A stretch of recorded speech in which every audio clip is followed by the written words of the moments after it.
Hey, it's Brad Parker, Crystal Palace fan, and you are listening to the Drunkard United Football Show. It's a parade. I know. Stop. Tottenham scored. Yeah, exactly. I know I did this. Oh, shit, they scored again. I did this last week, but I mean, come on. They beat Brighton in the El Gatwico. I gotta fucking open with this again, right? It's just how it works out. Wait, it happened again. Yeah, they scored again. Wait, Russell Martin's fired. Let's start the show. Born in the land of Bowie, Maryland. Bred to be a fan of fucking Everton. Punch you in the eye and drink your rye. Sam Houston. Sam Houston? Arsenal fans have another Sam. AKA the fucking Gooner Graham. Snub of Malört. Looks great in shorts. Sam Graham, hey. Sam Graham. Rocket United!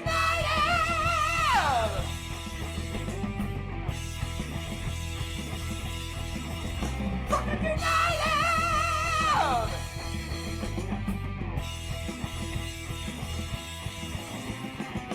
Hello and welcome to the DU Football Show, a completely biased recap of the English Premier League as told by two common American schmucks. I am your host, Sam Houston, and across the way from me, my co-host, apparently playing the part of producer Mel tonight and raining hellfire and furious vengeance upon everyone. Trying to be the statistician down on the South Coast.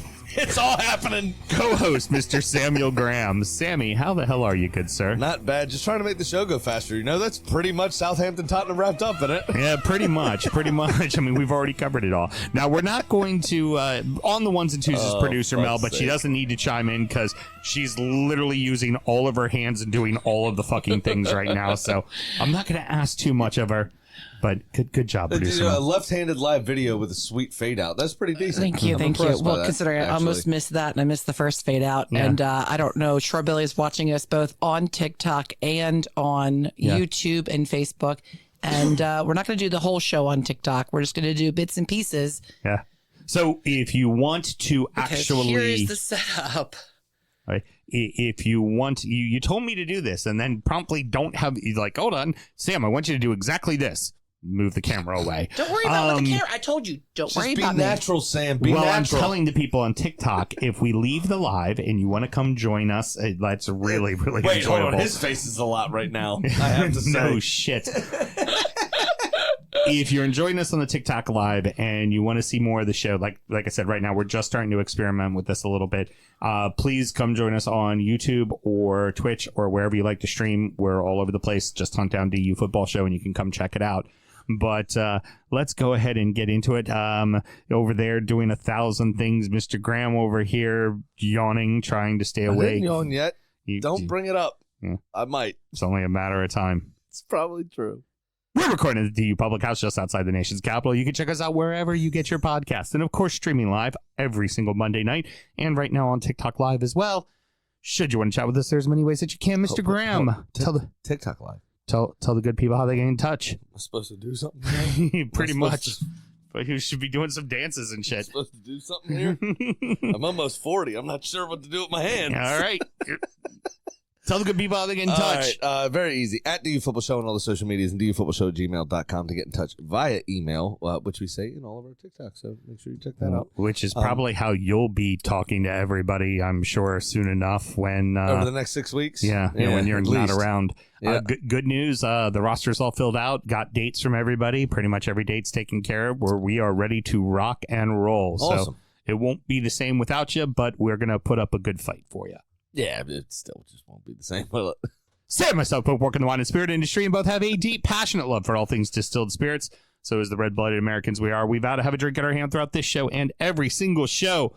Mr. Graham, it is the start of another Whisky Advocate Top 20 list. For those of you who are new to the show, we do this list every single year. We have done it for 5 straight years now. We've done this list, and we get every single bottle, and each week we review, counting down from 20 to 1 over the next 20 shows. So, Mr. Graham, what are we starting with today? We are starting with the Westland Cask Exploration Wine Cask Finished Batch number 1.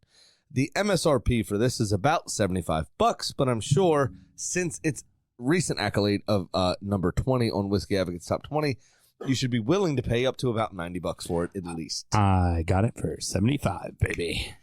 There you go. It is 92 proof or 46% by volume for those of you keeping track at home. It is an American single malt, and the panel rated it a 92, much like their proof. Allow me to say the following real quick before you get into the write-up on it. The blurb. American single malt. An official category is recognized by the TTB that happened this past week. Yeah, get in. Does me no good considering I don't have a job with an American single malt company anymore, but it is now an official category. So tell us all about it, Mr. And Graham. like I said, you should be willing to pay up to $115 for this bottle now because if they claim it, they got to stick to the rules, which costs money. Anyway, your blurb for the number 20 whiskey in Whisky Advocates Top 20 comes to you from the tasting panel member Shane English, and he says about this whiskey, Westland is a leader in the American single malt scene, and this whiskey is a step forward for the style. For its wine cask finish, Westland uses Cabernet Sauvignon, Syrah, Petit Verdot, Red Blend, and Tempranillo casks to create new depth. The nose is jammy with blackberries, raspberries, and baked apples, grain sweetness, and banana bread emerge with time. Actual time. Yeah. Seconds. Heard. Okay. With time. Okay. Not T-Y-T-H-Y. Okay. Okay. Gotcha. Actual time. The sip shows apples, pecans, apricots, buttered popcorn, and vanilla malt. On the finish, there are tea tannins, cherry cough drops. I don't know that I got that from my first sip. And chocolate. Cherry cough drop sounds like it's going to be medicinal. I don't get that one I don't bit. get medicinal at all. No. I did get a bit of candied fruit there at the end. And maybe that's what he's talking about because cough drops tend to have a lot of sugar to them nowadays to make them more palatable. True. But I don't get that one bit. I much more lean towards the banana, the blackberry, the jamminess, that you would get from that Syrah barrel, really. I don't really get a ton of tannic quality like you would get from a cab finish. Like we remember back in the day we did at Jefferson's. That may just lend it being bourbon, but right. That cab finish Jefferson's was very hot, very tannic, very acidic actually. This is lovely. I don't find any of those qualities in this. I do get a little bit of barbecue smoke in the nose. Okay. In the nose, yeah. Yeah, not in the flavor, but in the nose, which he didn't describe that at all. But I definitely get it. I get that little bit of kind of like vanilla buttercream thing going on in the palate. It's this has a very Tempranillo nose to me. It smells very rustic. It smells very old. I like it. That might be where I'm getting barbecue smoke is just kind of rustic. Yeah. You know, that could be what I'm getting out of it. It's very good. It's almost mesquite. So you'll see. Yeah. That's it's almost. Like I said, I got a little barbecue. Yeah. Is what I got out of it. Some of us grow with hickory, Sam. Yeah, I know. I'm perfectly aware of that. And some with cherry or apple or pecan wood. You know, I'm sure Short Billy's over there raving about all the different types of woods. He's about to go outside and fire it up. Yeah. Now, I need to text him. There's a few people that have started doing this in whiskey, American whiskey in general.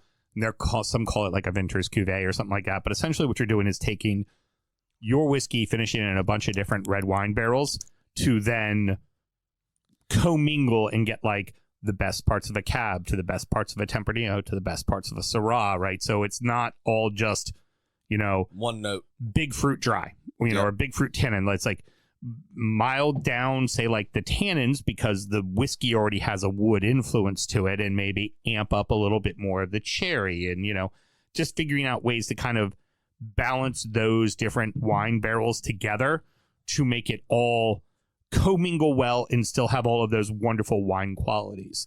Of course, this is based out of just outside of Seattle, Washington, so the Columbia Valley. There's some great wines. Some great wines in Washington and Oregon that they can pull from. And honestly, probably some of the same wineries that my former employer also played from here as well. Absolutely, I'm sure. Oh, yeah. Fantastic way to start the list. And it's lovely. It's delightful. It's not too hot. Yeah. It's not too cereal grainy, but you're drinking Yeah. A malt-based whiskey. Yeah. Excuse me. And the wine influence is prevalent throughout the sip. There is. It does what it says on the tin. I'm excited to see what this does throughout the show on ice, and I feel you there. I also want to say this is a little precursor to this year's list. There's a lot of single malts from all over the world on this list this year. Yes, there is a lot of single malts. And one time for the TikToks, before Sam asks me to do it, just because it's our first time here, remember to always drink responsibly. Okay? Excellent. That's important to us. Repeat business is the best business. All right. Well, then, Mr. Graham, let's get into the fucking show, my friend. Do it, man. Come on. It's a great weekend of the Barclays. Wasn't it? It was except for our game, which was shit. That was not a good advertisement. No. That was not a good advertisement for the old Barclays. We open with a couple of derbies that have been quite one-sided in recent history, but this weekend, the other side had something to say about it. Crystal Palace 3, Brighton 1, Manchester United 2, Man City 1. The Gatwico did not disappoint. It was a fucking fun match. I can't let you slide without hearing that you almost said half. Mm-hmm. The other half. The other half. That's what you were going to do, and then you abandoned it and said the other side. Yeah, well, it happens, Which is good. I like that. Yeah, That's sexy. I'm here for it. That's Say what I do. half next time. I was getting a bit of a chubby. Okay. No, it did not disappoint. It was awesome. But it was a perfect game from a Palace point of view, wasn't it? They weathered the early storm because Brighton did come out of the gates decently. But they grew into the game well, Palace. As I said, that Brighton had the better of the opening chances. But once Chalobah scored, it was a bit of a sucker punch, to be fair. Palace did have a chance or two, but to be honest, it was against the run of play when Chalobah's goal went in. The first thing I have written is Palace are optimistic, despite the fact that the Seagulls pretty much dominated. Yeah. The Seagulls had possession, they had control of the match, and then it was like, oh shit, we're down 1-0. But then Palace went, oh fuck, they're shook. Yeah. Let's do it. And 6 minutes later, they scored again. Yep, made it 2-0. And it was, again, just a great goal from Ismail Assar. It was fantastic.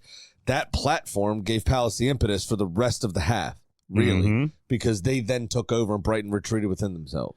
But Brighton had to answer in the second half. They came out. Starting the second half, they were fucking flying. And Nicole's boyfriend, Mr. Dean Henderson, had himself a day in the net. Now, it was only bettered. I thought when I saw this, I was like, oh, wow, what a great game for the goalkeeper. I showed it to Tegan. My oldest daughter, for those that don't know, is the backup varsity goalkeeper as a freshman. And I was like, shit, I'm going to have to show her this one. Well, that was until Emi Martinez did what he did, and then fucking today, Fabianski. No detractors to the former Arsenal player after today. Fucking, what was it, 11 saves? And come on. And Kepa didn't look half bad down on his end for the Cherries either. It was what a weekend for goalkeepers. I know. Even with all the goals that were scored, it was absolutely fantastic from Hendo in this one. Obviously, it was a defensive mix-up late on that saw Sarr ultimately put the game to bed with the third goal, and then Brighton got their consolation. Here's my question to you. Who does the own goal hurt? Palace also scored that one. I was going to say, who does the own goal hurt more? Does it hurt Palace because they really wanted to shut out Brighton, or does it hurt Brighton because Brighton smashes Palace all day long, and the only way they get the ball in the back of the net is when Palace put it in there for them? Yeah. It hurts. It does hurt. I mean, it's obviously your biggest rivals, even though it's a manufactured derby, but it is what it is. And they lost the game. I mean, Brighton just were second best most of the time. You put the respect on the El Gatwico it motherfucking deserves. Do you hear me? You give that damn yes. Yeah, good. So we're talking about NK Dons next then? Here's my final question for you. Another manufactured derby. Brighton, first and foremost, in a little bit of a slide. Do we think Palace is finally turning this thing around? I think they are turning a corner. It seems like they've tried to figure out, obviously losing Joachim Anderson. We've spoken about this ad nauseum over the last, 15 weeks now. Yeah. they seem like they're starting to figure it out. This is what we thought Wolves was going to do. Right. I think. Right. And this is also the team we thought that Palace was. We thought this was a team that would be competing for the top 10. They're starting to look like that now. Yeah. They're too far out of the top 10 to compete for the top 10. But, yes, I agree. But again, like I said, we Wolves had a very difficult start to the season. We'll come on to them, obviously, and properly with their fixtures. But we said after a few weeks ago when they strung a couple of results together, I think Wolves were unbeaten in 4. And then they turned around into what was supposed to be the easy time. And shit the bed, right? Whooped by Everton and then lose a couple more. Conversely, Palace has gone, okay, now we have our shit together. Right. And that's why Ollie Glasner still has a job and Gag O'Neill doesn't. Yeah, pretty much. The Manchester derby already had interest before the match even started because you had on City's side only 3 healthy defenders. Yeah. No one on the bench, just 3 healthy defenders. Yeah. That's what we're playing with. Yeah. And then United left out a couple of players who didn't even come with the squad. And it's 2 players who have played quite a bit. And I think it was definitely whatever the fuck his name is sending a message because Marcus Rashford and Garnacho both completely left out of the squad for the Manchester derby. Yeah. Also, apparently Garnacho's either cousin or agent or somebody closely related to Garnacho is somebody who's been accused of leaking team information before. Ooh. And the fact that Garnacho and Rashford weren't going to be in the squad, also coincidentally, every time Garnacho is absent from the squad itself, this information gets leaked. Ooh, okay. This friend or colleague or whoever he is has said that he had no involvement this time.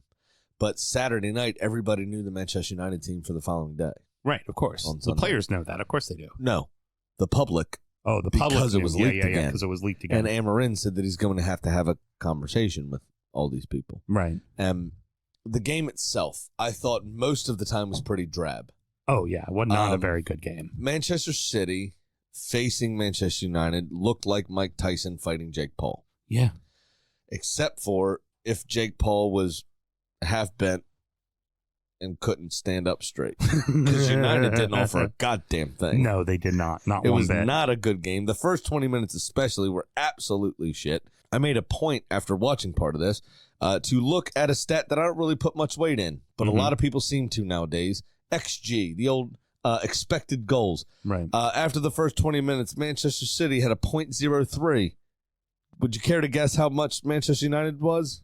0.01. No, 0. Not even that. Fuck me.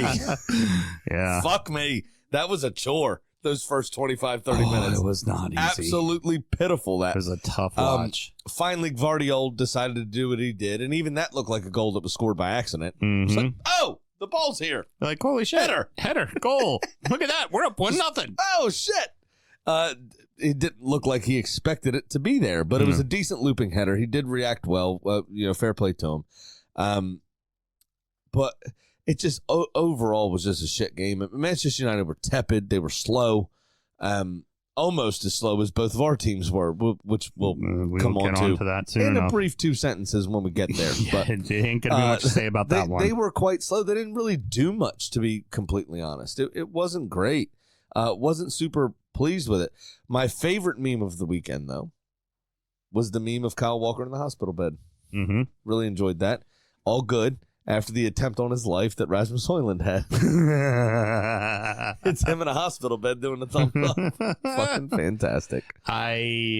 It felt like once it hit about the 75th minute, that City was just going to try to hold on. Their substitutes kind of dictated that. Time. And it just looked like they were going to pack it in and try to hold on. But they even moved to this weird back 5 system with Mateus Nunes, who ended up giving away the penalty. Which I'm sure is what you're coming on to, was playing wing back. Yeah. Well, he's been playing on the left side of midfield, really, unless Doku was in the squad, so he was playing on the right today, but, the day the game was played, rather, yesterday. But it's what a pitiful, what are you doing? Yeah. Yeah. And And there you go. What are you doing? And in 2 minutes, There's nobody around him. And then essentially in 2 minutes, the whole fucking match changed. Yeah. He wasn't even moving. Yeah. He trapped the ball and stood still. And he just clatter into him. Yeah. It was ridiculous. I mean, yes, Ederson was out of position, but you didn't have to just run him over. I also think that's probably the case that he isn't in the right position and doesn't know exactly what to do and how to fucking tackle the guy in that scenario. Well, exactly right. And it just speaks to Pep panicking, really, is what it looks like, is Pep is panicking. He's putting people in positions they're not used to. He's changing the way that he's trying to play. He's doing things in a system that he's not normally doing. Mm-hmm. And it showed. They've got, what, 1 win, maybe 2 wins in 11 or 12, something like that. It's just not good, man. So it just really isn't good. Fernandez equalizes. We often say from the penalty spot. Be fair, right? We don't like Bruno Fernandez. He did a lot of fucking crying this game too. But we'll give him credit for a derby. The just stop, turn, look right at the Manchester City supporters, just go, huh? What? That's not a bad celebration. It was pretty fucking great. It's not on a a shithouse level. I very much enjoyed that. I'm sure Jamie Vardy was proud as well, despite the fact that he's a fucking dumbass. And then what happens right after that, Mr. Graham? It was about 2 minutes, I guess. Fucking Route 1, Sam Allardyce football, ball over the top. Defenders misjudge it. They think Ederson's coming. He didn't come. Oh no, excuse me. It was a back pass. It was Route 1 to the wing. Yeah. And the defender dealt with it, sort of. Back pass, Looper, not well. Amad Diallo, who's the only United player to show any real impetus most of the game. Right.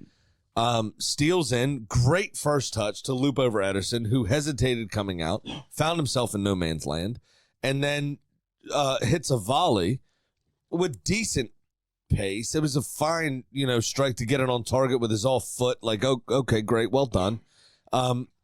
My problem, and he scores, obviously. My issue with the entire thing is Gvardiol. Like, as a defender, I'm offended by how Gvardiol decided to defend this. Try to back heel it out. What are you doing? Like, just touch the ball out. Get a foot on the ball. If they come back and score it, fine. You did your job, though. Get rid of the goddamn ball. What are you doing? Russ. But he's running on his own goal. Fair enough. You don't want to put it in your own goal. Right. Why are you trying to backheel it? Exactly. Just stick a boot out, stop it. Onana comes and gathers. Or Ederson comes and gathers. Right. It's not a pass. You didn't pass it. You just blocked it. What the hell is Pep doing switching the keepers back and forth? Don't know. I think he's Ederson put them in the wrong way. With his own fingernails. I mean, we're in uncharted territory here. He should. If you're going to go ahead and go with Ortega, you go with Ortega, and you let maybe Ederson play the Champions League games. But Ederson's not the problem, though. Yeah, but he was this match. Both of those goals were preventable. If his ass doesn't come flying all the way out, maybe Nunez doesn't go in harsh on that tackle. Here's the problem. Ederson's not the problem. Ederson was put in a situation where he was asked to do something he's not normally used to do. City, as a team, as a collective, is the problem. City do not have the possession they normally have. They do not. If they have the ball, you can't score. That's how they've played. That's how every Pep team's played. Right. You go to Barca, you go to Bayern, you go here. Right. That's how they've played. They have not been able to hold possession. There's passes being overhit. There's passes being underhit. There's sloppiness going on. There's injuries happening that people that it's seemingly innocuous, they're asking to come off the field. They don't look like they want to be there. They don't look like they're buying in at the moment. And the problem for City and what's going to happen is they just signed Pep to a 2-year extension. They also have these now 130 because they've added 15 more charges. 130 charges hanging over their head, and they may not be able to replace a fucking soul. And these people don't look like they're buying in anymore. No. The amount of attacking talent you have on that field, and you mustered, 2 shots on target the entire fucking game? Yeah. Not good, man. Yeah. It's not good. Something is sour in that camp. They need some refresh. They need something different. It seems like people have stayed too long at the party. Pep included. Yeah. Potentially. And things don't look like they're going to improve quickly for them, in my opinion.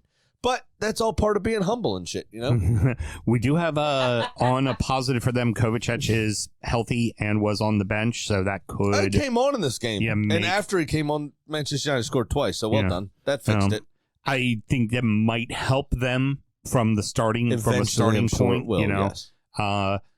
Obviously Manchester City's in a free fall right now, but for United, what do you take out of this? Do you think this is a major step forward, or is this just they're still fucked? We're just gotta keep it going? They're still fucked.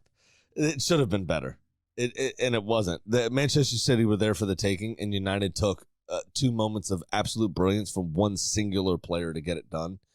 As collectively, they're not there yet.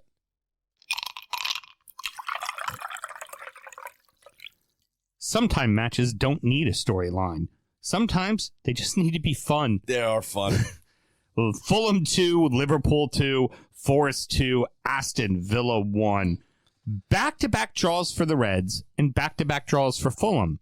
But somehow, they each feel a little different, don't they? Yeah. Yeah, they do. For the Reds, it's like, oh, shit, we've dropped points here a couple times. Or for Fulham, you go, yeah, we just drew Arsenal and away at Liverpool. Yeah, we just did that. Arsenal was at least in their building. Yeah. Right? This was at Anfield. Yeah. And a straight red for Andy Robertson. Thoughts on that? Do you think that Virgil van Dijk was potentially last defender? He's not fast. I don't think he was either. I think that there was some commentary that was like, well, he was there, and it's like the ball was going right towards him. The ball was only going right towards him because Andy Robertson tackled the guy, and the ball shot out. It was a very heavy touch. Yeah, exactly. Yeah, that ball would not have been touched like that if there wasn't a tackle. Obviously, Pereira got things going before Liverpool went down to 10 men with a phenomenal fucking goal to open the scoring, to be completely fair to him. And then Fulham were obviously boosted by that straight red. But Fulham didn't take the chances they were given there. I think they hit the post once. I think Jimenez did some weird chip over Allison that ended up going wide. Yeah. Looked really cool for the beginning of the highlight package until the rest of the shot played out. Yeah. Obviously, you have Liverpool coming back into it through Gakpo, and then obviously Salah, but not before it was. It was Jota that scored, wasn't it? But Rodrigo Muniz with one of the goals of the season, in my opinion. Oh, gorgeous! Fantastic flick around Allison. Was brilliant. Little, very, very, very tidy. Super happy with that one. Bear thought for Quenca. I think he's made 3 substitute appearances this season. First start for Fulham. Right. Against fucking Liverpool at Anfield. Right. And Jota sent him for a fucking hot dog. Yeah, he did.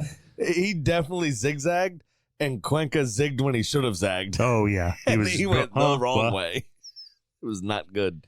And Jota finished well to draw Liverpool level, and that's obviously how it finished. But it was wonderful from Fulham. I mean, they're absolutely fucking flying. This has Roy the Boy back in the day going to the Europa League final. Remember this?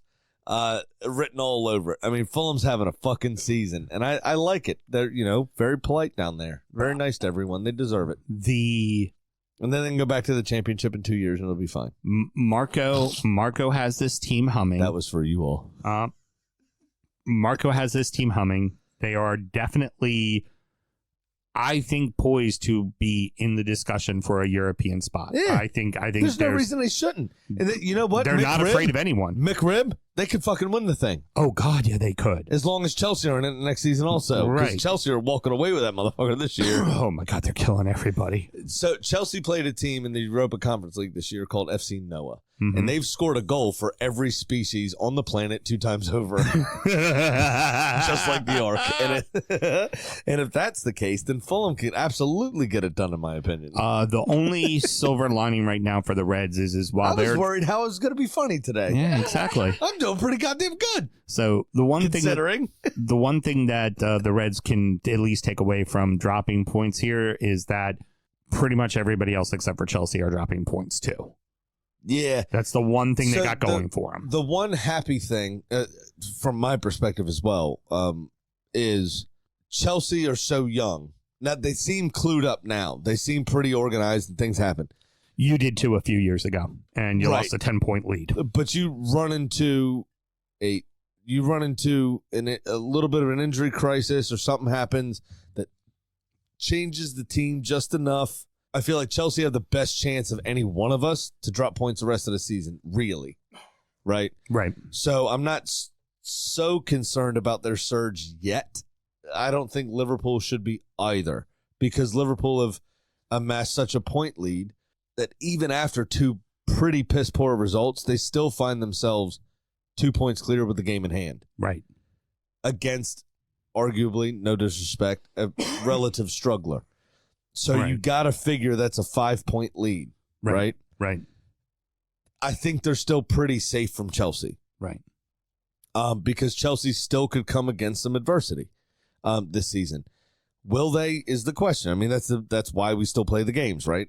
We'll see what happens. But I feel confident Chelsea are going to drop some points at some stage. I don't think they're ready to really. I mean, Cole Palmer against us, for instance, a few weeks ago was absolutely fucking anonymous. Right.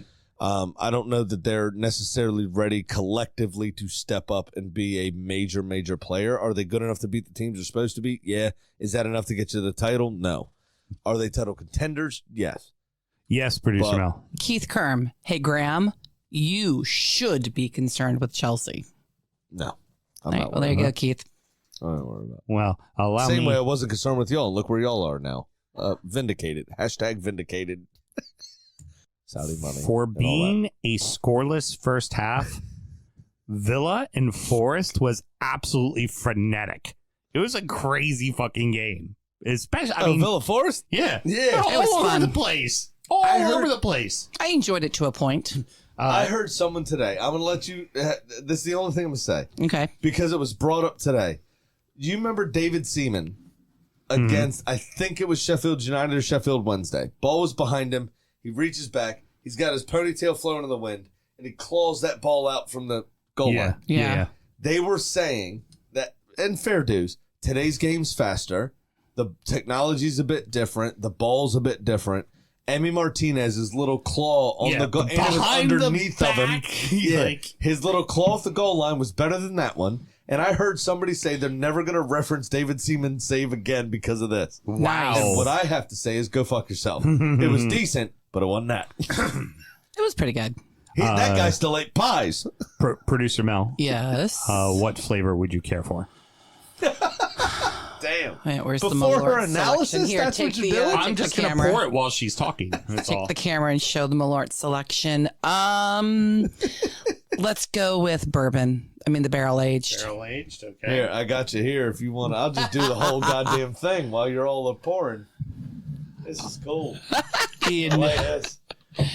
I wasn't worried about the camera before. Right. I am enamored with the technology we got surrounding When the I have camera. more time to set it up, that's actually got a gyromeister in it. So if you turn it, it'll recorrect itself. But I didn't get that charged because I didn't have this idea until an hour before. John, This is great. But the more we go live on TikTok, the more that more they we will can let do more this. viewers will let us do it. Then they'll let us Yeah. stream the show. But we have to start doing it to get more rewards and All right. a fucking fleeting touch.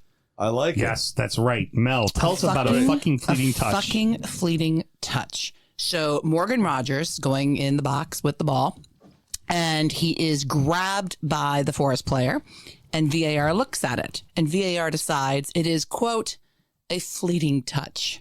Yeah, it. Fucking yanked his arm they back, man. fucking yanked his arm. It's not a Like fleeting touch. in the discussion with the commentators, they're like, that was a very invasive touch, and we're not sure where the disconnect in dialogue is coming, where they on VAR will call it a fleeting touch. I mean, it literally could have pulled his That's arm out a of fleeting socket. touch, Yeah. not the shit that they did. And so we were robbed right there a point. So this should be a tie. And Now, John Duran did get the start. He also Fuck, scored he's the goal awesome. right after Emmy made that save. Yeah. What a fucking phenomenal header. God, what a header. I love John Duran. Great header, by the way. And here you go. You think Villa's got it all under wraps. You feel like they're going to get it done. And then See, Forrest, I got two cameras and I don't know Not which one to as- look I at. know. not as I did that too.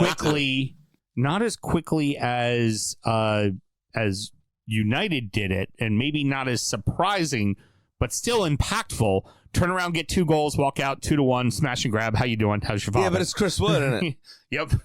And then Anthony Alango, when he came on, he changed the game for me. Oh, He absolutely. was very, very direct. He was absolutely excellent. I feel like there's going to be some, especially with Shorebilly, who's watching both streams right now, there's going to be some Twilight Zone shit between my camera and this camera. Just fucking going nuts. But Mel, you have a responsibility to the I do. Real quick, I do want to preface this since there's TikTok people who aren't familiar with how we go about doing this. If our team loses, that is, if Arsenal loses, if Everton loses, or Edgar if L562 just joined. yeah, And Larry Thomas pinned it. Okay, well, allow me to. Okay, Hello, guys. Let's not get obsessed with that. Let's finish what we're talking about here. I'm not good at this. You I have shouldn't to have do. this. You have to do a shot of Malört if your team loses. Mel has chosen the barrel-aged Malört today because we have barrel-aged Malört. We have the original. I've already showed them all. Oh, okay. Already showed them all. All right. The again, let's. I told you I shouldn't have the camera. Go ahead. Fuckers, I am grabbing back this wheel and driving this goddamn bus. You two are out of fucking control right now. Jesus Christ. Sorry, show title's going to be TikTok. It's just a live fucking stream. We'll be all right, okay? It's nobody we know either. It's going to be going on January the 19th anyway. Settle the fuck down, right? You're yanking I it. better get my dances in. Gotta make sure. Go ahead. Producer Mel, please do your shot. And you want to probably turn it that way on her. All right, we're ready. Yeah, a fleeting touch my ass up the villa. You know, we did well in the Champions League, and I'm okay with it. Shorebilly just wants me to mention his name. He's liking it every 5 seconds. Yeah. Also, that's how you take a shot of Malört like a fucking professional. There you go. You know how Take this back. that's one of those things that everybody is doing the Malört. I'll have another, but they can't get through it. I'm like, Yeah, I've you know what? Give me a little halfie real quick, because I want to make sure I can say I have another. This is a big thing going on lately. This is absolutely ridiculous for me. And our game actually deserves us taking a shot of Malört. It does. It was that bad. Deserves you taking a shot on Malört, not me. You lost the game. He won the game. So here's the Malört, and real quick, I've had 2 glasses of this scotch, and I've had a bit of this beer already. Jepson's Malört. I'll have another. Yeah. It's not hard. Oh, that's such shit. Rounding out the rest of the league, and so that happened. Arsenal 0, Everton 0, Ipswich 2, Wolves 1, Newcastle 4, Leicester 0, Chelsea 2, Brentford 1, Spurs 5, Southampton 0, Bournemouth 1, West Ham 1. Arsenal Football Club and Everton Football Club played a professional match in the English Premier League this past weekend. I mean, I guess we have to say something. Pickford had 5 saves. 3 of them were routine. Just yuck. One of the most boring games in the Premier League I've watched since we sat live for Arsenal West Ham, and I fell asleep during the game. Yeah. In the Emirates. Yeah, in the Emirates. Together. Yeah, it was pitiful. It was a bad game. We did exactly what we wanted to do. 100% you did. If you can't score, you can't win. You didn't score. So we didn't win. It's just that simple. But and we Arteta, didn't try to score, which was the annoying part. Yeah, Arteta came out afterwards and was like, we deserved to win that game. It was what did you do that actually showed any He has to say attempt for the he has to say that. It's a PR thing. He has to come out and say that. It's bullshit. If he doesn't believe that. If anything, Everton deserved a fucking smash and grab just to be dicks about it, because that's how bad Arsenal looked. You didn't deserve that either. Arsenal looked terrible. Yeah, but you barely had a foray beyond midfield. You didn't deserve that either. We didn't have to. We just didn't have to. The game was garbage. I can count on one hand how many times, I said this to you that day, how many times we passed the ball beyond a player. Mm-hmm. Most of what we did was center back to right back to right wing back, or right winger to right-sided central midfielder, right-sided central midfielder to striker to left-sided central midfielder, left-sided central midfielder to left winger, left winger to left back to left-sided center back. And all our defense did was just easy shift and no fucking problem. Left to right and left to right. What you do against a low block is you go right wing, right back rather, to left wing or to left wing back, right, or left back, moving around a lot, right, and a direct pass that gets your entire team to have to shift. Yeah. Somebody could lose a marker. Somebody could, oh, fuck, I'm tired. I don't feel like doing this.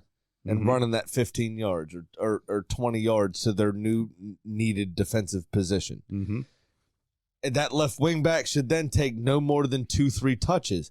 That touch should be into a striker, immediately surpassing the rest of the midfield. That striker then lays the ball off. Then that ball gets passed beyond to somebody else. And now defensively, you're fucking, God, where are they going? What do we do? Mm-hmm. And that creates pockets of space that we should have been, and we have done for the last 3 seasons, exploited pretty fucking well, all accounts, but we never created the space to do it. It was so slow. So slow. Your only real ugly. efforts. Your only real efforts on target were from Everton mistakes in the first half that Pickford made nice saves on. Yep. That was it. That was, I mean, that one at the start of the second half. Yeah. We talked about that too. one you created, but that was it.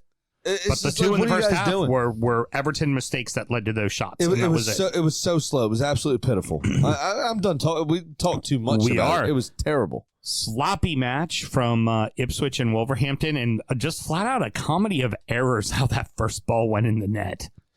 It absolutely was. I mean, they thought the job was done when Totti cleared the ball off the line, right? Except for he cleared it off the back of Doherty, didn't he? Mm-hmm. It just trickled into the back of the net. Just, well, look at that. Just like, oh, shit.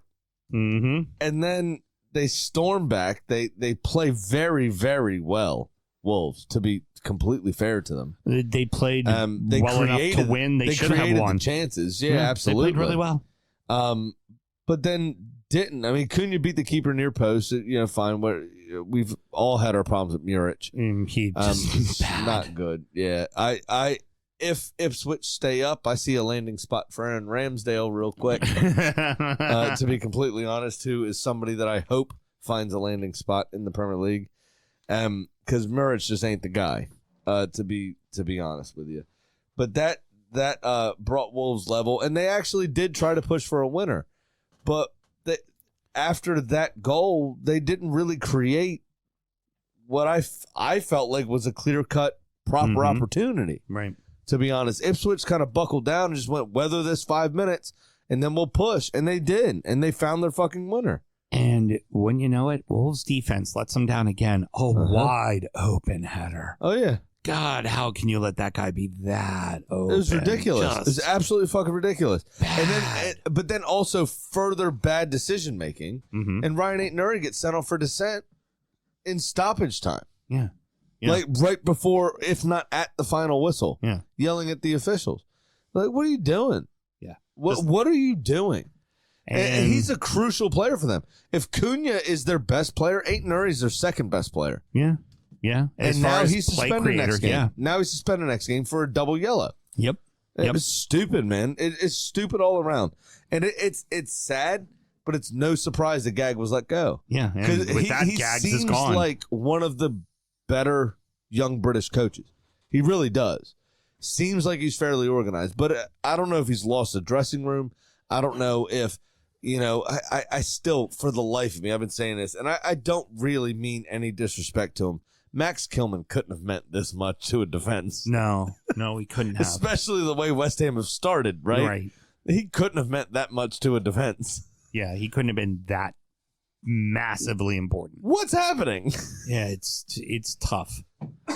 And, well... Excuse me, Jose Sa looking like ridiculous. Well, so Johnstone comes back in, obviously, in this game. We talked about Sa and his recent travails.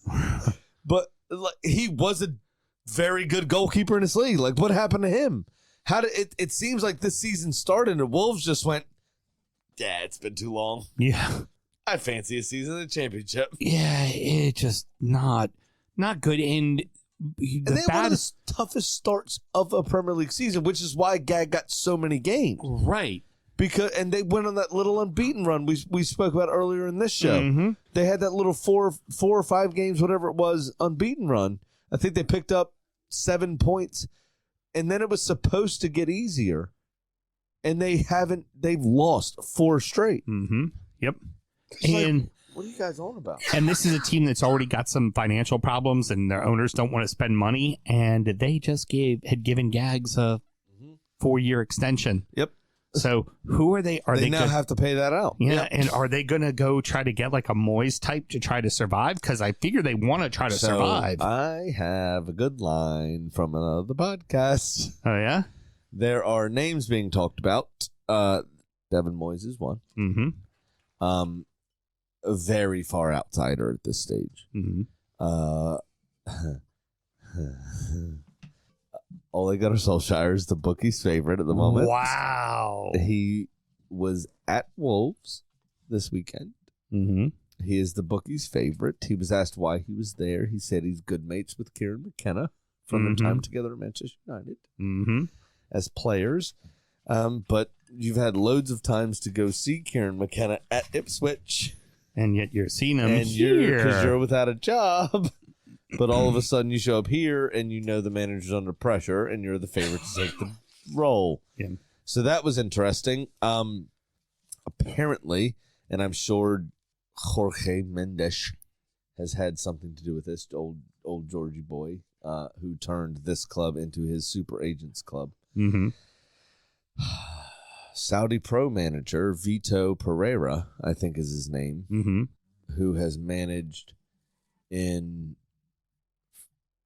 Germany to no great record, China, Saudi Arabia, where he is currently, Brazil 2 times, and that one was surrounded by a huge amount of controversy. He took charge of Corinthians, seemed fairly well liked, put in his resignation kind of unannounced to take care of his mother-in-law, who was very ill back in Portugal. Only to a month later take charge of Flamengo in Brazil, one of Corinthians' rivals, and then did a really shit job there and got canned a couple of months later. So burned bridges with 2 sets of supporters in the same country. Right. Very just strange person, but he is what seems to be the person that they're in advanced talks with, even though he's not the bookie's favorite, which is Ole. And but he managed in Turkey for a bit. Like, he's just a bit of a mad guy. So for this show, fantastic. Put it right in our veins. Yeah, please Right sign him up to a 10-year deal so we could do a wee shuffle at Crystal Palace like Pards did. I'd love every second of it. We're gonna need something to talk about in the EFL show next year, so that'll be great.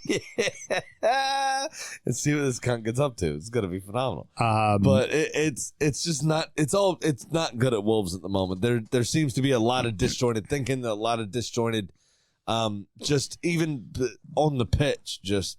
What they're doing, Gag didn't teach them to do that. They just did that shit on their own, and it's just not great. But good on Ipswich. Well done. Yeah. I feel so bad we didn't actually really talk about them. Well, but we still got 4 more to talk about. I want to wrap it up quickly. Magpies just absolutely fucking dominate, and the Leicester defense is just dog shit. Yeah. And that's with Voutface on the bench. Yeah, I'll just say this. I mean, it was fairly straightforward. 4 shots. And just 1 on target from Leicester in the game. That conversely is Newcastle 27 shots to 11 on target. However, their possession was only separated by about 11%. Newcastle were so efficient. They were exactly what you would expect from an Eddie Howe team. The problem with that is, why can't they do that every week? Yeah. Because they do possess the quality to do that. That's they what you just don't. That's what you wonder. Was this a good win for Newcastle, or was this Newcastle just beating a bad team? So the last thing I said about that, well, since Rude took charge, Leicester were unbeaten in 2. Right. I mean, you got to imagine that he maybe put them together a bit, especially given that, again, outside of football, they went on that Christmas party and had that sign that said, "We miss you, Enzo," in the club, which is weird. I still don't get it. But the final sentence I wrote were, Newcastle were excellent, but did they really need to be? Because Leicester were that bad. Yeah, they just were. Game. They were horrible. Did they just resort to type? I mean, 3 games into his tenure, I'm not prepared to say. So I guess we just have to wait and see if that's going to be just how Leicester is. It's going to be a struggle for Rude. It really will be. I feel bad for him because I really did think they had the best chance of staying up. They had the most Premier League operators in their squad of the promoted sides. Yeah. Well, you see what Ipswich just did, and you start to wonder maybe Ipswich can do it. That's what happens when you include an entirely Spurs midfield. Yeah, that would probably do. You don't tend to win shit. Yeah, no, definitely not. Sorry, mate. Chelsea now find themselves in second place. It was a win. The only thing I wrote down it's really, this one was really a weird watch, right? Chelsea played really well, but I feel like they were a bit fortunate still because Brentford had a lot of chances. They hit the post once. I think they had the crossbar as well, underside of the crossbar that stayed out. Brentford played really fucking well in this game. And B's good showing for being on the road. Yeah, for them, because they've been 2 miles miserable down the road at the most. But they've been miserable on the road this season. So, absolutely correct. So in somebody else's building to actually put up a performance is encouraging for them. But this is also where I say I feel like Chelsea have the best chance of dropping points. Yeah. Because they the way they've been playing, Brentford should not have been in this game. But they were in this game. Their next match is a game they don't typically win. And I'm not sure this young team's going to do it either. Also, they don't like to win at Goodison. They love to fuck it off at Goodison. They fuck it off at Goodison a lot. Also, Flecken gave up a near post goal to Nico Jackson that Flecken doesn't normally give up. Yeah, in this game. Yeah, I think it was a bit strange, that one. Yeah, to be honest, something's off in the water in Westland, and I'm not sure this is a fair result necessarily. Almost thought 9-0 was going to happen for a third time, Mr. Graham. What was it? 20 minutes? It was already 4-0 for the Spurs over the Saints. I mean, They absolutely dominated them. And like you said, and I'm surprised it didn't happen, that what's his funker? God, I'm already forgetting his name. The damn head coach. Postecoglou? No, for Russell Martin. Russell Martin wasn't fired at halftime. It was that bad. So I heard the initial tweet that relieved him of his duties came out 20 minutes after the game. Doesn't surprise me to hear that. Essentially almost was fired at halftime. And the only thing I wrote, you can read it right there for the good people. Well, it almost happened again. 42 seconds, I think it took for Tottenham to score. Tottenham are a good team, right? There's no two ways about it. They have their faults, yeah? They have good attacking talent. James Maddison, we've spoken about for years. Quality fucking player, yeah? We've spoken about Richarlison has had his moments. Right. Now, he hasn't been playing very well. He hasn't been playing much at all. He's been hurt, too. I know. I'm just trying to go through the line. Timo Werner did very well in Germany. Made a name for himself. Has embarrassed himself in England a fair few times. Timo Werner is there and still does a lot for the team without scoring goals, right? He occupies space, stretches defenses, does a lot of stuff. You have Heung-min Son. Bad season, but for the last, 5, been fucking phenomenal. Absolutely excellent. One of the best scorers in the Premier League. Exactly. I think one year won the Golden Boot, actually, or close to it. Maybe was finished only second to Harry Kane, maybe. You've got Brennan Johnson, who largely has impressed, but still have questions about until this season, where he went on a run of 7 straight games of scoring or assisting, and then now in 3 hasn't done fuck all. But he was in good form. You have all of these things. Solanke and Kulusevski as well. I mean, Kulusevski, Kulusevski, but you have, conversely, you have Tyler Dibbling, who scored 2. Well done this season. He's 18. We were speaking very fondly about him a few weeks ago as one that's going to get snapped up by somebody when Southampton get relegated, because it will get relegated. Definitely. But you put up a coach that doesn't have the players to play the way that he wants to play in a league that they don't belong in, against a team that high press pretty well. The reason they're not elite is because they leave themselves open at the back and they get scored on more often than they score against those big clubs. But against your shit little team, they're going to massacre you. And they did. Yeah. They absolutely did. They took the foot off the gas in the second half. Do you remember it should have been 9. Do you remember the Dane Cook joke about shooting the office up? Mm-hmm. The reason Tottenham didn't score in the second half is because Russell Martin gave him a fucking Snickers 1 point 6 months ago. Yeah. Right? Yeah. They walked in and went... Right. Thanks for the candy. And kept on going. And then just walked off. Yeah. Right? Yeah. Russell Martin saved them because he gave Ange Postecoglou a Snickers 6 months ago. And that's the only reason why they didn't Only just reason completely... it wasn't 9-0. Because they were absolutely fucking dog shit. He does deserve to lose his job. So it's sad because he has a good philosophy. I like his philosophy. And it's something to be said for standing up for it. For saying we're going to play this way. I get it. I like it. But you can't do that. It's a results-based business, man. Yeah. You've been naive there. 100%. He just didn't do it.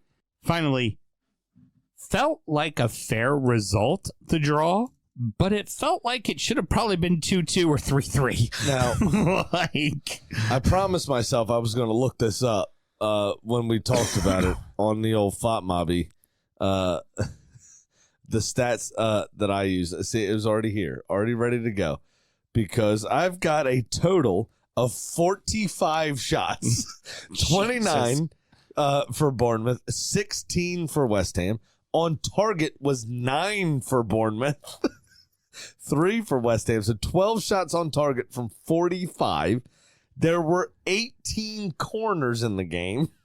it was just, the game was fucking insane. Accurate passes only totaled up to be 636.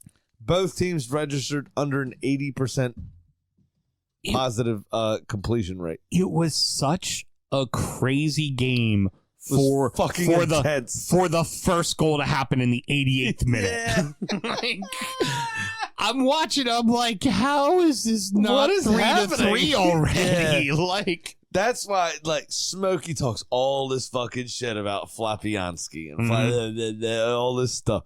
You fucking build that man a statue, you cunt. He played his ass off. He saved Lopetegui his job. Lopetegui should be paying for that fucking statue outside the London Stadium. Fabianski was excellent in that game. Hands down a handball for Tyler Adams. Yeah. I mean, you can't throw the arm up in the air. The arm goes in the air, it's gonna be a handball every single time. Agree. Does not matter if you're turning away. It's gonna be a handball. Totally agree. And there it was, smash and grab, all ready for West Ham, and then Unal does it again. Oh yeah. That free kick. It's a fucking phenomenal goal as well. What's Fabianski supposed to do? That's one of those ones where, like, in my old keeping days, where you have a game like that and you get scored on like that at the end, where you just look at your team and you're, what? What do you want me to do? Yeah. What? Yeah. Like, and then all of us look back at you and go, your job. Yeah. That was my fucking save it, cunt. My junior year in high school. We had a game against Lars's alma mater. Not when Lars was there, obviously. We're separated by a few years. It's a fair few years. But we were playing aesthetic. Playing Glenelg, and we're up 1-0. I've made damn near close to a dozen saves. I save a penalty. On the ensuing corner, the guy that took the penalty got left wide open on the back post by himself and tapped it in the back of the net. When we got on the bus, Coach told me I'm the last one to get on the bus. And I'm standing outside the bus. He's fucking screaming at the entire team. And he goes, get on. And I start to get on the bus. He goes, you all fucking apologize to him. And I had to walk to the back of the bus. Everybody's like, sorry, dude. Nice. Yeah, that's one of those kind of games. That's how it should have been for Fabianski. Yeah. Everybody at the end of the game should have been, dude, sorry, man. Sorry about that. Sorry. Yeah. Sure money. It happened again. It happened again. Sam lost a bet. It's happened again. I'm down 1,500. Sammy, why don't you tell us what you did? Excuse me. Before I tell you what I'm going to do. All right. So here's the thing. I told you that if I missed the bet because it was all the favorites, I'd be in a very happy mood because it meant people fucked off. I didn't expect 3 of the 4 to fuck off because Arsenal, Liverpool, and City all fucked off for me. Yeah. So I am up $95. Big Sam's Lock of the Week. Did you know, Mr. Graham? Round number 20% of the time. Oh, it nice. works 100% of the time, baby. I like a round number. That's 1 out of 5. Yeah. 4 out of 15. No, 3 out of 15. 3 out of 15. 3 out of 15. Very good. Nice. I'm going to take 2. It's still bad, dude. You know that, right? Better than you. And that's all that matters in this case. Good. Be better than you. It's all I have to do. You have just as much skin in the game for mine and Rob's girls' college as we do. It's true. And you're just pissing it away as well. Yeah, I'll be dead soon enough. We both might be, to be honest. Yeah, you're about to have a 4th daughter. I know, yes, it's bad. That heart attack's right around the corner. Fuck me. It's all over for you. I'm in super trouble. I'm taking 2 home sides with tough matches. I'm going to go with Brentford over Forest simply because they're at home, because Brentford loves to play well at home. And I'm going to take Leicester over Wolves at plus 462. Ooh, that's a deep cut. Yeah, second leg of that. The first one I agree with. The second leg of that is that's a deep cut. Yeah, I'm not sure Wolves are going to have themselves figured out. There won't be a new manager. It could be here's the manager. other thing. We failed to bring this up during the game. Did you see the afters with Mateus Cunha and some Ipswich staff? No, I did not. There seemed to be some sort of man wearing an Ipswich coat who had some glasses on. This is relevant for a reason. There was a bit of a bust up. Mm-hmm. Mateus Cunha apparently punched a dude in the back of the head, took a swing, took a swipe, did something. Glasses flew off his head. I heard one pundit make a joke that the geezer didn't do anything back or didn't do anything untoward, supposedly, other than whatever he said prior to making Mateus do that. But one of the things he said was that the guy obviously lost his glasses. It flew off his head. He said the hardest thing that geezer could have done was take glasses out of his pocket and put it back on his face. Just like, I got a backup, bitch. Because Cunha didn't do that much damage. So It just would have been just added like insult to injury. I'm all right. But yeah, Cunha could face retrospective action and be out for a few. That would hurt him. That would definitely hurt him. This supposed fight. All right, so what I've done here is 9-way parlay. It's only 5. So I've got Villa or draw with City. Villa at home. City are playing like shit. Don't disagree with that. Villa are playing like shit, but less shit. Mm-hmm. To be honest, I don't disagree with that thought at all. They've been finding a way where City look all over the fucking place, and Villa have their building behind them. Mm-hmm. So I went for the double chance. I wanted to do a Villa win, but I went for the double chance just to be safe. Mm-hmm. Brentford or draw with Forest. Forest are playing well enough that I'm nervous that they'll nick something, but you're absolutely correct, and this is where I said I agree with you a bit. Brentford are excellent at home. Yeah. That's where they've built their bees. Yeah.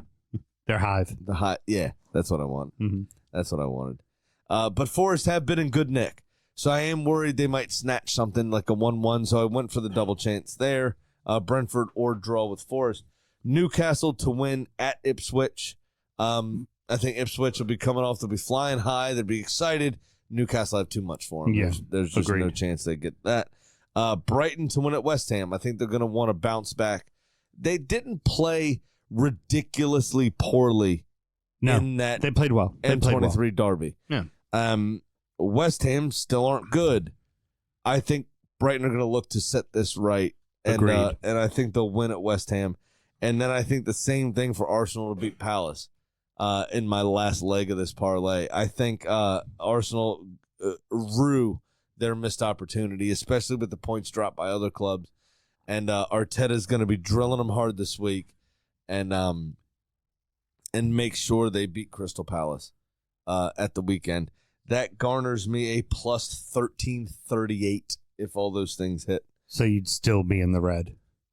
Yeah, I would still be in the red, but it'd be a hell of a lot closer. Okay, very good. I'm going to handle That's that. all that matters. All right, well, that's going to wrap it up, boys and girls. Mr. Graham, any parting words? I don't think so. Was there anybody that was dickheads? Not that I know of, other than Mateus Cunha hitting a senior citizen, apparently. Yeah. Yeah, that'd be I about don't it for think me. there was either, to be honest. I think that's everything. Yeah, I don't think there's a count this week. All right. Really don't. Next up is DU Does EFL, where we're going to talk about the rest of English football.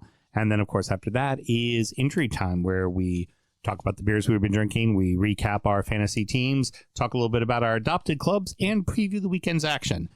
DU Does the EFL is completely free to you, but if you want to help support the show, how do you go about doing that, Mr. Graham? Very simple. It's patreon.com/D Football Show. Just sign up to that $1 tier, and you'll get all the extra content that Sam just spoke about. Or just stay on the stream, and you'll get the EFL show if that's all you want to listen to for whatever reason. Because you're missing out. I mean, you should sign up to the Patreon, to be honest. No. Patreon.com/D Football Show.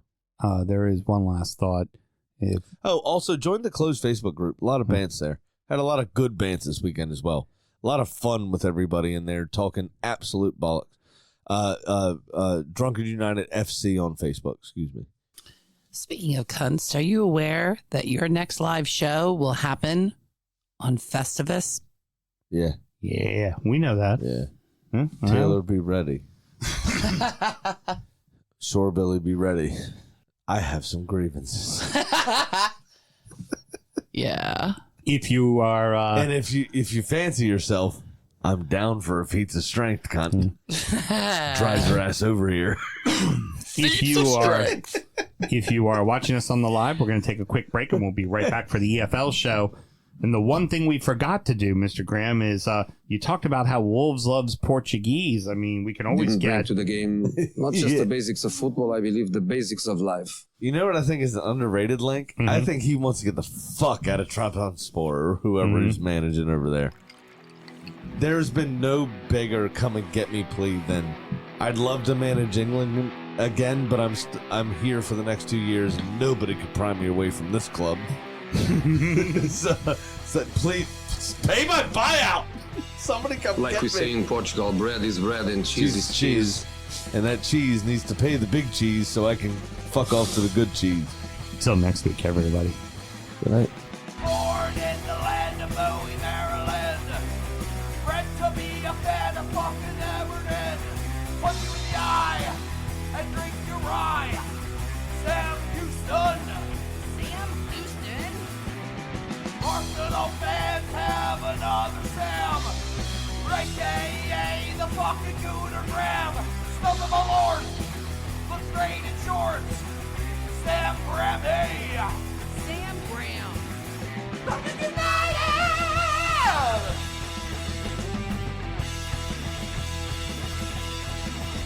Fucking United!